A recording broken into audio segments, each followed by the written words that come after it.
Good morning, you guys. It is Amanda and Barron with Kickin Cancer Cares on KSLM Radio, 104.3 FM and 1220 AM. Our sponsor for this first half is Odd Moe's Pizza. Now, if you go to their website, oddmos.com, you can see a big, beautiful picture of a pizza. And I can see the onions, the tomatoes, the green peppers, olives. I'm a vegetable girl through and through, so that pizza looks so yummy to me. I know, that was like one of your favorites to look at. Yes, and his pizzas are all with fresh ingredients, so absolutely amazing. Amazing wings, salads, pastas, all the things. So definitely go to Odd Moe's Pizza for lunch or dinner. So yummy. So yummy. Mm-hmm. And appetizers to go with it. Yes, potato poppers. Salads, all the good stuff to go with it. So. And their potato poppers are baked. They are not deep fried, so they're on the healthier side. Yeah. So we big, huge shout out to Odd Moe's for their sponsorship. Absolutely. Well, before we get too far into our recaps, I want to introduce our guest for this week. This is my friend Dave from 10D Tech. Hi, Dave. Hi, Amanda. And we're going to get a little deeper into his cancer story himself. But last week we had Mike Lowry in with us, and we talked about food. And that's right, GMOs. GMOs. Was that kind of a new concept for you, things being genetically modified? I guess it made me, I wasn't totally 100% what GMOs were. It's still kind of a mystery a little bit. I guess because it can be so many different things. Right. But it made me educated on the topic for sure. And just sometimes it can be good and sometimes it can be bad. Well, and any time that we hybrid food, like if we're going to create new strains of apples or whatever, that is, we're modifying it. I think the point we're trying to make is some things are biologically, genetically modified. Yes. And, just be aware of what's going on with our food system. Mm-hmm. Absolutely. And I think as you hear more of Dave's story, the reality is if it's bad going in, it's going to be bad going out. Oh, yeah. Mm-hmm. And that's going to affect parts of your body. Absolutely. So yes, you are what you eat. You are what you eat. Yeah. Speaking of you are what you eat, we've been going through this magazine, Dave. It's called 100 Disease Fighting Foods. And this week's is turmeric. Okay. Are you familiar with turmeric? A little bit, yes. Turmeric is an amazing food when it comes to controlling inflammation and pain. This is often used in Indian cooking. It packs curcumin, I'm going to say that wrong, I think, but a potent anti-inflammatory compound. Mm-hmm. Studies have found that particular thing that I'm saying incorrectly, curcumin, suppresses inflammation and may help protect against Alzheimer's and heart disease. Oh, wow. So a lot of times if you're having troubles with inflammation as opposed to taking some ibuprofen, turmeric is a whole lot better option for you. Other studies suggest that the extract helps suppress the growth and spread of many cancers, including melanoma, which is your skin cancer, leukemia, lymphoma, which are both your blood cancers, and lung cancer. Okay. So it can help stop the spread of those cancers. Yes. I'm pretty sure I use that season. It's like a seasoning, right? Yep. And I'm pretty sure I use it when I make homemade yellow curry. I know they're going to show this on the YouTube page. And I'm pretty sure I've dabbled with that essential oil before as well. Is it an essential oil also? It can be, but it's mainly like, have you seen the ginger turmeric shots? Oh, yeah. Immunity shots? And yes. then they have turmeric soap, too. Okay, That's yes. what I use in my house. Okay. Yeah. But definitely use it when I do like a yellow curry dish, which isn't very often, but it's so good. Yeah. But yes. That's awesome that it's so beneficial. It's so beneficial on so many different levels. So okay. One new food to add to your arsenal of things to be aware of when you're eating. So, and my update I want to give you is, again, this is something that's going to happen in October. It's October the 5th. But we have Jessie G coming in to do a concert for us. Okay. Tickets are on sale. You can go to the Elsinore Theater's website. The date is October the 5th. You'll see the Jessie G link in there. There's also an event that we have on Facebook to go in and purchase tickets there. We're calling it the Colors of Cancer. The Gala of Colors. I get it tongue-tied too. I'm like, the colors of gala. The Gala of Colors. Okay. And the colors are to represent the different kinds of cancer. Yeah. So we're going to encourage those that come to the concert to wear the color of the cancer means something to them. Yeah. So I am wearing blue for colon cancer, and you can see that Dave is too, Okay. which will get deeper into his story. So again, those tickets are on sale now. Please go and purchase a ticket. There's discounted pricing on there for you as well. Okay. So take advantage of that, and let's get some people filling the seats for the Jesse G concert. Yes, let's do it. Well, I do want to ask Dave to take us back to 2014. You had gone in for just a basic routine physical. My yearly physical. Yeah. Every February I go in for my yearly physical, and we're just about done, and the doc, I'm lacing up my shoes, and the doc says, "Is there anything else you want to talk about?" And as a man, I never thought I would be sitting here in this room talking about the things we're about to talk about, and there's a lot of bathroom talk coming, and so if you're offended, now's not the time to be listening. Yeah, Well. Maybe go do laundry or something else more exciting. But really what happened was he said, okay, he listened to me, he heard me, and he added white blood cell count to the blood work I was about to go take. And I thought nothing of it. Finished So what did you say to him Yeah. Oh, that's a great that question. would trigger Yeah. him to think about that? I mentioned that, I kind of see a little, every once in a while I see a little blood in my stool, in the bowl. Okay. And I am feeling tired all the time. Okay. And I'm not a guy that tends to feel tired a lot, but I was down. I was just kind of like, had no energy. So he's been my doctor for a while, and he ordered a white blood cell count to the blood test that I was going to take. Okay. And I thought nothing of it. And I go home, and normal day. A couple of days later, the office calls me up, and they said, the doctor would like you to do a colonoscopy. And so now I'm a little bit concerned.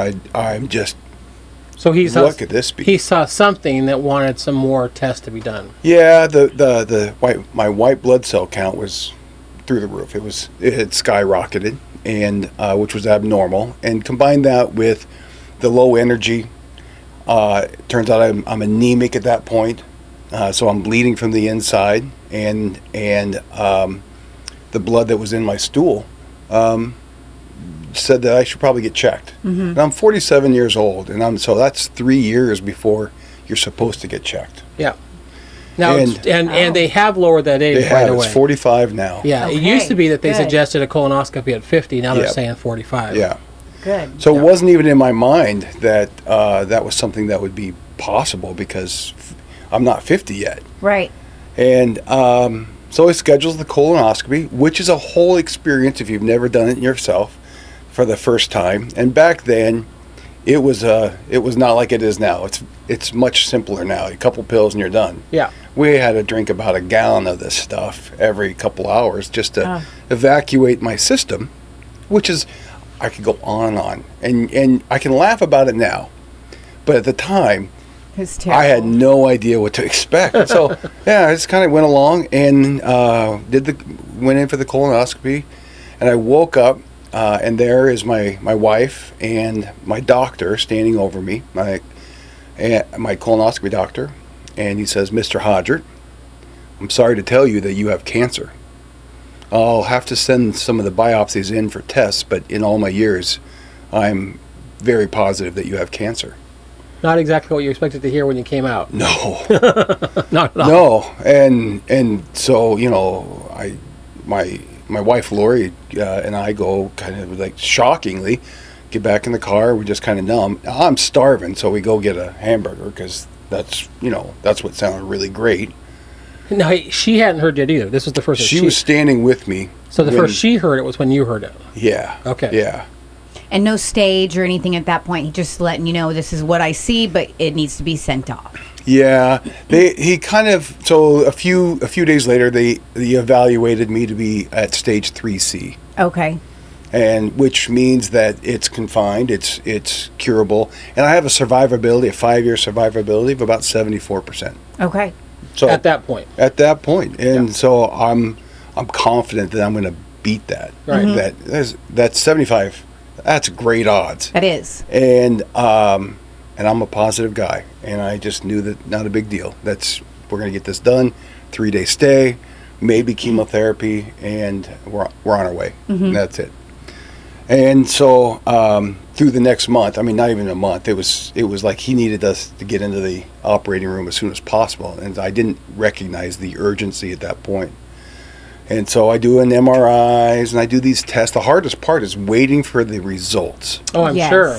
And have you ever done a PET scan? I don't know if you a PET scan is they take this radioactive material, and they make you drink it, and then they put you in this, and she hands it to you using a double-lined lead suit, Just and they, drink that real fast. yeah, here you go, and As she's protecting herself from she's it. got complete lead line. She's got a face mask on, and she hands it to me, and I'm drink it, and then she says, "Get in the comfortable position that you can stay in for a little bit and not move." So I'm not supposed to move. So I get in Are the you position. standing or laying down? I'm in a chair. I'm kind of Okay. leaned back like this, and so she says, put your hands behind your head, that kind of thing. That'd be a comfortable position. So I'm going to tell you that 45 minutes your hands behind your head without moving is not the good. most comfortable position. So then she takes you, she's like, we're all done, and continues in her lead-lined suit, takes me to the end of the hospital, way down into the very bottom, far dark corner to evacuate this radioactivity that I didn't go Hulk on her, but eliminated the radioactivity because and then flushed twice. So it was these things start becoming really intimidating. Yeah. That you have to do all of that to get rid of it, and yet it's inside your body. I'd swallowed it. So, Yeah. yeah. Was it like, did it burn going down, or what No, was it like drinking it? They managed to hide all of the bad stuff. Okay. But what it did, and they also gave you a shot as well. It just kind of radioactivity lit up everything in all my organs. Okay. So because they wanted to look at how far it had progressed, Right. and so they still determined that was probably stage 3C, but we needed to operate, and Okay. so So at that point, it was still contained inside the colon area. that's what they're seeing. Okay. Yeah, and I'm going to go, and so they scheduled me for a laparoscopic colonectomy, which means they're going to remove part of my colon laparoscopically through small incisions around my belly, Yeah. and Which sounds like a pretty simple process. simple. Right. 3 days, maybe. They said you'll be in the hospital maybe 3 days, and then if depending upon what we find, maybe some chemotherapy. And so I still am kind of okay with this, but I've had to tell everybody. And at this point, I start realizing that I can't call everybody every time I get results. And I start a blog. Right. And it's not so much a blog as it is I'm writing notes to my friends. Right. Just updates. Yeah, yeah. And I call the blog, and I still believe this every day. I say this every day. Today is a great day. Mm-hmm. And that's just really what my attitude towards this diagnosis is that today's a great day. And I'm going to go after it like it's a great day. Yeah. And so April 1st, 2014, I go in for surgery. They laparoscopically remove 18 inches of my colon, half a yard. Wow. And I only got 6 feet of it. So it significantly cut it down. Yeah. And but I go from stage 3C to stage 4. So what triggered that going from stage 3C to stage 4 if they removed 18 inches of your colon? So they had found that the cancer had traversed the colon wall. Okay. And it had destroyed a couple of lymph nodes just outside the colon wall. And so at that point, my 5-year survivability is 14%. Went from 75 to 14. Yeah, still didn't faze me because Really? it really didn't. Because today's a great day. I'm just going to believe that. Yeah. And it wheeled me back into my room. It's not the most comfortable procedure because there's pain involved with it that can't be masked. Mm-hmm. Well, and And- given the region they're working in, can't be an easy region to work Yeah, around. my abdomen is really hurting at that point, and there's small incisions with like a single stitch. It's not that significant. Today I can't find those scars. Right. And the pain gets worse and my fever spikes. Uh-oh. And continues to get worse. Pain escalates, and my fever continues to rise. And these are days after the surgery. That's 12 hours later. Infection? Okay. Yeah, the next morning, I'm in a lot of pain. So they moved me to an isolated room. They moved me upstairs into an isolated room where I have no visitors. Nobody can really visit me. And that you're going to get this infection that's going on under control. Okay.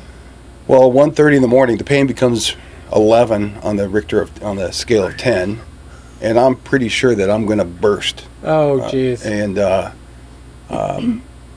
The doctor finally says, we can't wait any longer. We're going to need to go in for surgery. I have no idea what that means. And so 1:30 in the morning, they've assembled the surgery team and wheel me back into the office. I'm in septic shock. My body is shaking in the final, the moments of septic shock, your body is shutting down. Wow. And so the survivability of septic shock is about 40 to 50% or less.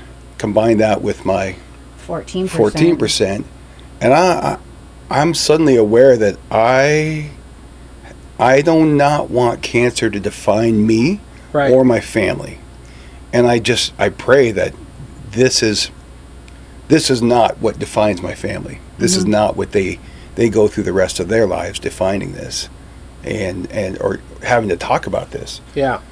And I count down from 100, and that's it. I wake up the next morning. Had they given you the anesthesia? Because you said you counted from 100 backwards. Yeah, I don't know if I got to 99. Yeah. I just remember what I remember vividly. We're joking because I have a sense of humor. Today's a good day. Today is a great day. A great day. And I'm joking with the attendants. I'm joking with the nurse.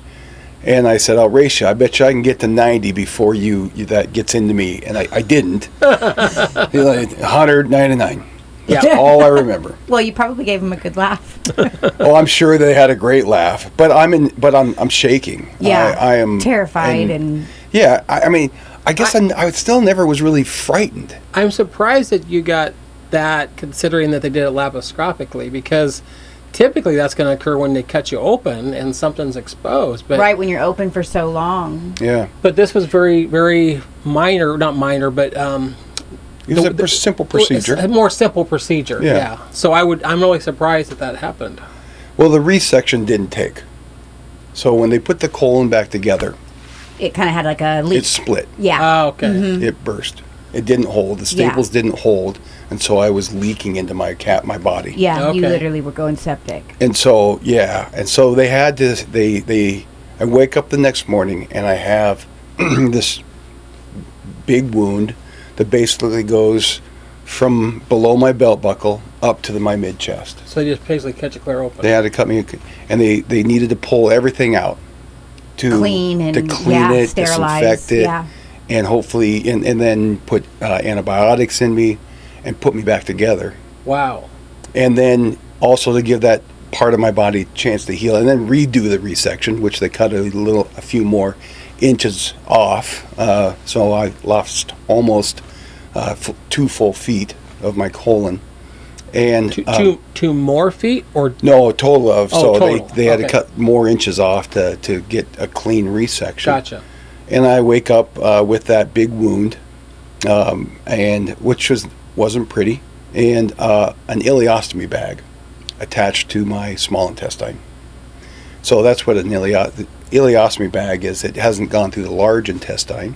It's attached to just above my belt line in a bag that's glued to my skin with part of my small intestine exposed. Yes.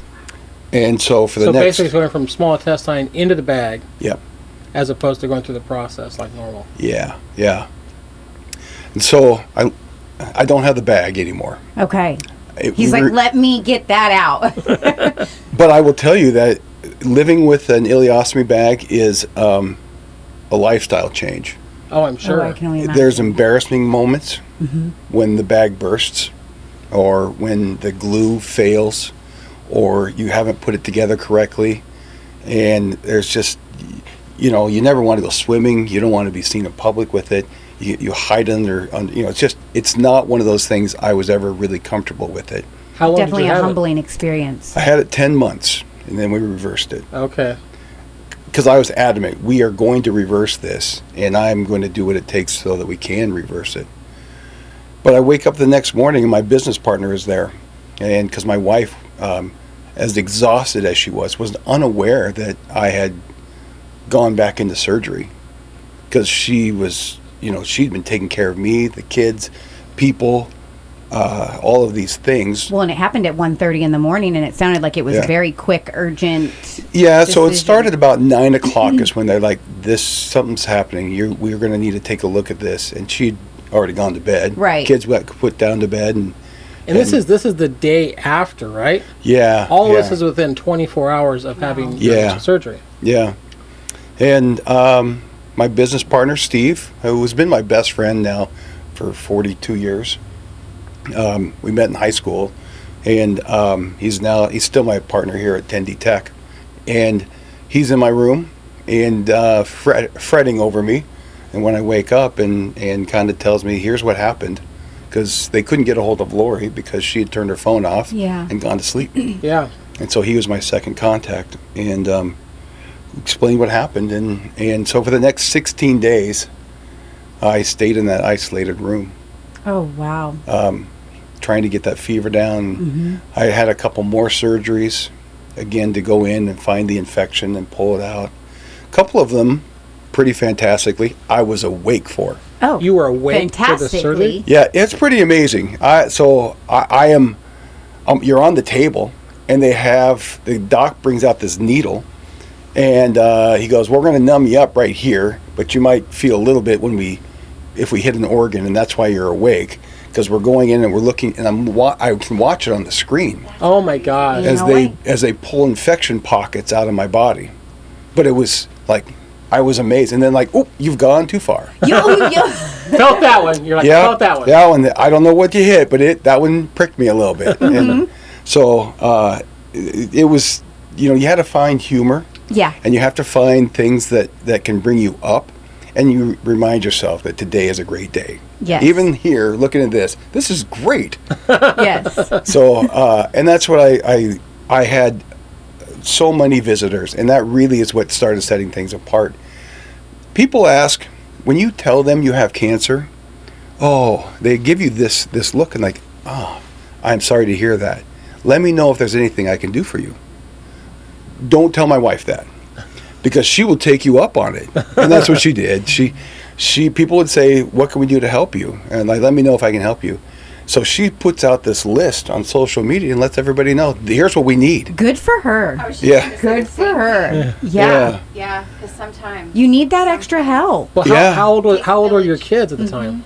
My youngest daughter was in 7th grade at that time. My son was a junior in high school, finishing up his junior. It was I guess it was April of his junior year. Okay. And my oldest daughter was a freshman at college, and she was away. And so everybody was panicked. She stayed in school. She wanted to come home and be home for the next, like, I'm going to drop out of school. We assured her, don't drop out of school. I'm going to be fine. Yeah. And the things that my wife asked for, like, I had cut some limbs off the trees in my front yard. She goes, Dave cut limbs off off trees in the front yard, and somebody came and picked them up. She didn't say that, but my daughter, told me later. Some guy in a white truck showed up and took all the limbs. Yeah. He's never admitted to it, but I know who it is.